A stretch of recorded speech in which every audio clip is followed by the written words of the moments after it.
Dans cette première vidéo sur la séquence périmètre et conversion, nous allons voir comment convertir des unités de longueur. Donc on va voir ou revoir le tableau de conversion des unités. Donc il se compose au départ de l'unité de longueur qui est le mètre, donc qui s'écrit avec un M. À côté à droite, nous avons en plus petit donc les décimètres qui s'écrit DM, ensuite les centimètres, CM et enfin millimètres, MM. Et de l'autre côté à gauche, 10 mètres, cela fait 1 décamètre, cela s'écrit DAM. Alors attention, décamètre c'est DAM, décimètre c'est DM, il n'y a pas de C. Ensuite nous avons les hectomètres, HM, et enfin les kilomètres, KM. Alors maintenant, comment utiliser ce tableau pour convertir des unités de longueur? Donc l'exemple est le suivant, 25,3 hectomètres, je voudrais le convertir en centimètres.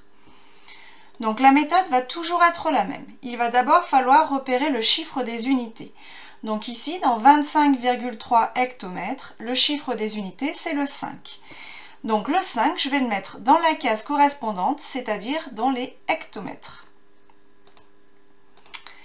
Maintenant, je vais compléter mon nombre pour avoir donc 25,3. Sauf que je ne vais pas placer la virgule au départ. Donc je rajoute le 2 dans les kilomètres et le 3 dans les décamètres.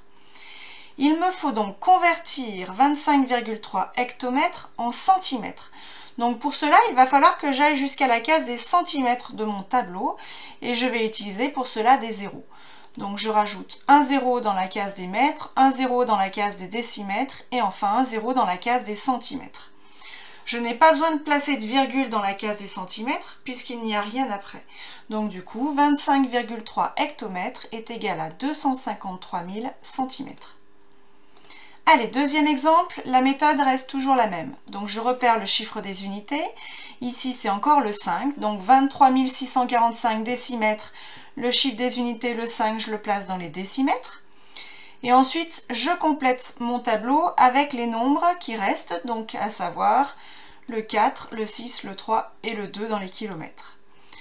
Maintenant, je veux convertir ce nombre en décamètres, donc il va falloir que j'aille jusqu'à la case des décamètres.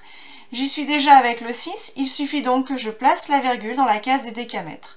Et ce n'est jamais à gauche de la case, mais toujours à droite. Ce qui me donne donc 236,45 décamètres.